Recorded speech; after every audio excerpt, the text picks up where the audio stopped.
Hello and welcome, Lonnee. Can't tell you how excited I am to have you here today. All right, all right, all right. That was my best Matthew McConaughey. I got to work on that. I'm pretty stoked myself, Anka. Thanks for having me. Let's roll. Alrighty, so in this case, normally I start out letting my guests introduce themselves. And I want to kind of do things a little bit differently today because I want to first introduce Lonnee the way I've experienced her, because she is the heart and soul and genius brains behind My Fur Baby Wrote This Book. And if you've been in my world for any length of time, especially in the last couple of weeks, you would have heard me, well, I don't want to say ramble on, like spurred with excitement. Like, you can't be in my world and not have heard about the book. And yes, we're going to pop the link in. It's like, the first thing I learned from Lonnee was the word promo ho. Promo ho from a long time ago, yo. Exactly. So, so she's the heart and soul behind that project. And I am super happy to introduce her to you because she doesn't get to see the limelight when she produces a book like that. So she's the one behind the scenes who does all the work and pulls all the strings, but nobody really gets to see her. So I want to kind of drag her onto the stage today and show you who's behind the magic. Welcome, Lonnee. A beautiful intro. Should I exit? Not yet. No, you come back. Let people exactly. Let people know where you're based, and so tell me, how did you get into the world of books? A long time ago, I had a radio show, and one of my call-in guests, I ended up meeting him in person, and I was blown away, really. I said, I don't know if you'll remember me. I started to say my name, and the talk show was called The Big Yes, and he finished my name for me. And it was the guy who just published, the co-author of Chicken Soup for the Soul, Mark Victor Hansen.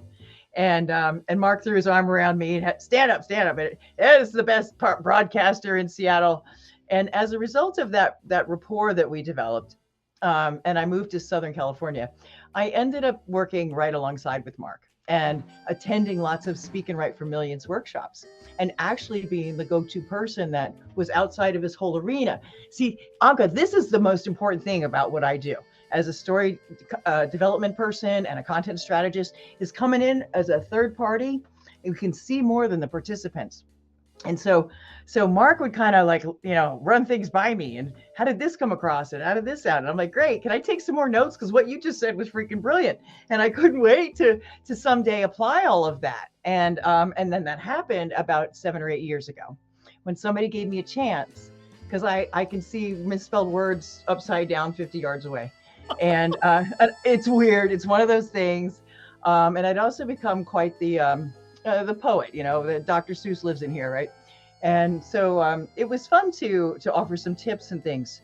But what this person did, who saw talent in me, was he also saw my ability to see much bigger picture. Because of a marketing background, podcasting background, speaking some, being able to see the bigger picture for writers, what's down the road and around the corner for you.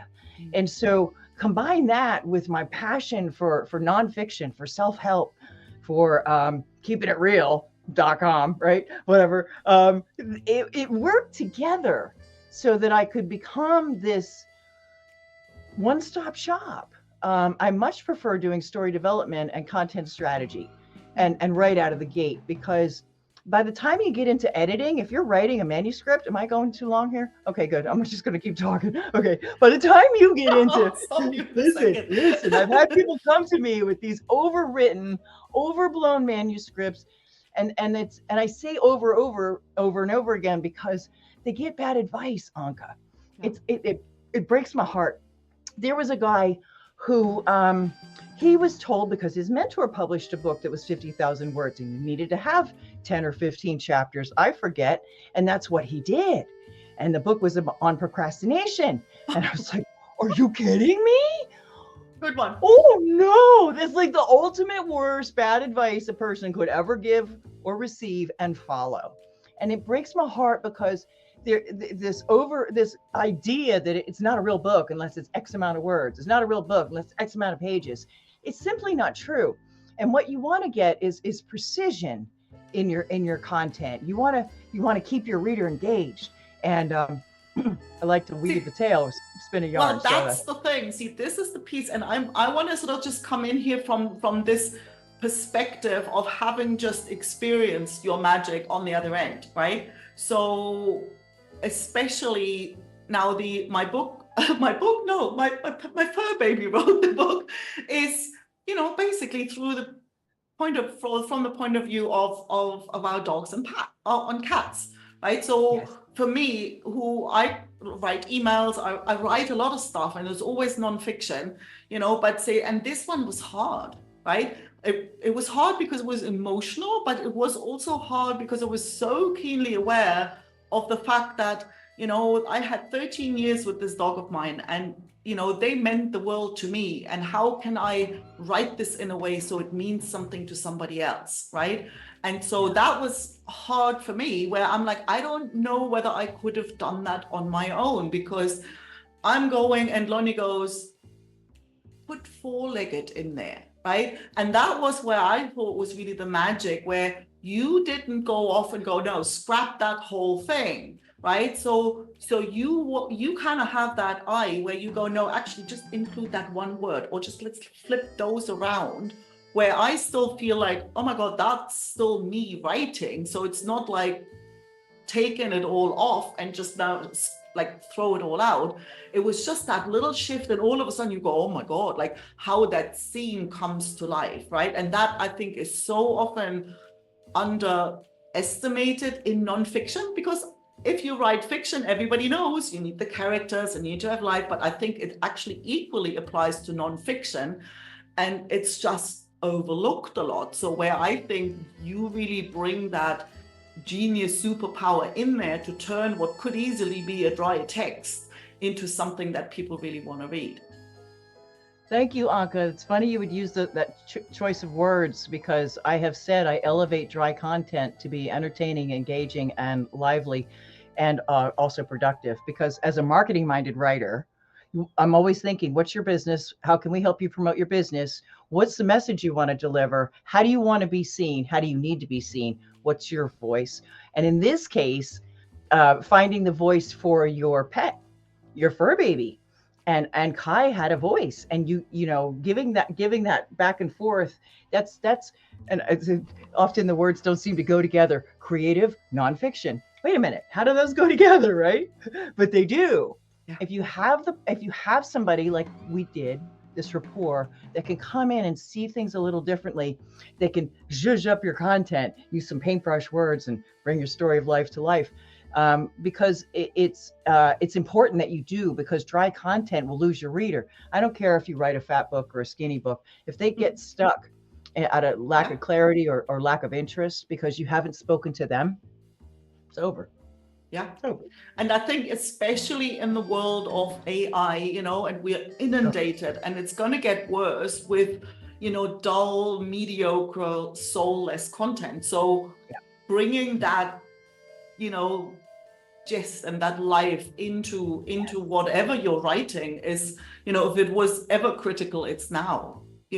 And to have that, and that's the thing, it's like when you write for yourself, like if you've ever written anything, like you go and you just can't see it, just like you can't see your own typos. That's why I think it is that. And even that right at the very beginning, it's like, where am I going to go with this?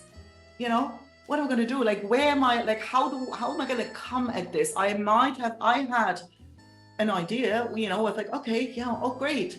I want to use this to promote Soul Touched by Dogs, right? And the idea of, like, let's write through the lens of a dog, that's so cute. And then what, right? So I think even at the beginning, to take that fluffy idea and bring it down to earth, that's where I'm like, well, if you want to write anything, like, bring her in, because she'll make your life so much easier. Thank you so much, Anka. You brought up great points again. People are like, where's it going to end? My life isn't over. I'm looking at it, right? I'm looking at a book I ghost wrote here. And before we even got started on this, she's like, but my life isn't over. I mean, how do we end this? Where does it end? It's okay. Trust me, we'll get it done. Well, I don't know how it ends. How do I begin? What goes in the middle? Like, I totally get it. And the reason that I love working, especially with you, it's been fantastic. But when I work with you guys on a chapter, it is a microcosm of a book. Mm-hmm. And if you can, and people do, they take away all these resources, all this learning, all this stuff, because what you're learning and the basics of putting together a chapter that has the impact of a book is what you can then do with a book later. Yeah. And that just tickles me pink. That's the promo ho part, because a book doesn't make you money, but you need a book to make money. That's Steve Kidd. That's the guy who saw in me. Thank you, Steve. Thank you for seeing in me what I didn't know I had. And that's what it takes. Somebody else can come in and see so much more for you than you see for yourself. But isn't that the truth, right? Yes. Isn't that the truth? And I think that's why I enjoyed that whole process so much. And so books like the Fur Baby book and the Rattled Awake series you did, like, that's one way. So if somebody goes, I want to kind of write, but don't want to have a whole book sort of thing, like these books where you contribute a chapter are a brilliant way in. So they're not overwhelming, and you get to meet amazing people in the process. At least I did. so yeah. That's one way of working with you. And if you have this book brewing that you've been sitting on for ages, like, you do that as well. Like, if somebody says, I want my own book, I want the whole thing from start to finish, they can come to you as well, right? Absolutely. Absolutely. And I'm begging you, if you're that person out there, no matter where you are in the process, from idea to ISBN, somewhere in there, work with a story development coach or story coach, because they're going to save you time and dime and heartache later, because you'll work things out now, as you called it, Anka, mind mapping. And we do that and then some. So it doesn't matter where you're at. You could just pop on over my website. I'm offering. Yeah, I know, eyes big. I reduced. Okay, I'm going to tell you. I'm doing a complimentary content strategy story development call. It's normally a half hour, and it's $197. I'm doing it for an hour. All free. So just come on over to the website and check it out. And speaking of websites, that if I could say it, it's booklonnee.com. Booklonnee.com. I love it. She's the tagline queen. So thank you. It's easier than saying officialrattledawake.com. You're like, what? Whoa, yeah. What? Yes. So yeah, booklonnee.com will take you right over there. Get on the calendar. Let's have a talk.